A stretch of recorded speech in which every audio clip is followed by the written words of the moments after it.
കഴിഞ്ഞ ചാപ്റ്ററിൽ നമ്മൾ പഠിച്ചത് ഇന്ത്യയുടെ സാമ്പത്തിക വിപ്ലവത്തിന്റെ കഥയാണ്. 1991 ഇന്ത്യ തന്റെ സാമ്പത്തിക വാതിലുകൾ ലോകത്തിന് മുന്നിൽ മലർക്കെ തുറന്നു കൊടുത്തുവെന്നും മാനമുട്ട ഉയരുന്ന കെട്ടിടങ്ങൾ ഉയർന്നു വന്നുവെന്നും വിദേശ കമ്പനികൾ പുതിയത് ഉദയം ചെയ്തുവെന്നും കയ്യിൽ സ്മാർട്ട് ഫോണും ലാപ്ടോപ്പുമായിട്ട് ഒരു പുതിയ തലമുറ വളർന്നു വന്നുവെന്നും നമ്മൾ പഠിച്ചു.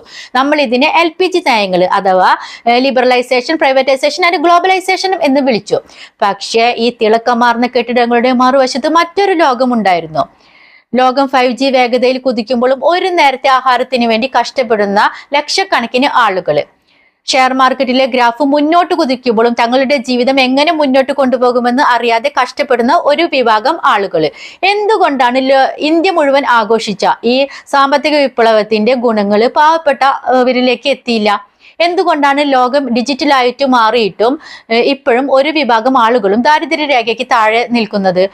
ഇന്ത്യൻ സമ്പദ് വ്യവസ്ഥയുടെ ഏറ്റവും വലിയ വെല്ലുവിളിയായ ദാരിദ്ര്യം എന്ന ഭാഗത്തേക്കാണ് നമ്മൾ ഇന്ന് കടക്കുന്നത്.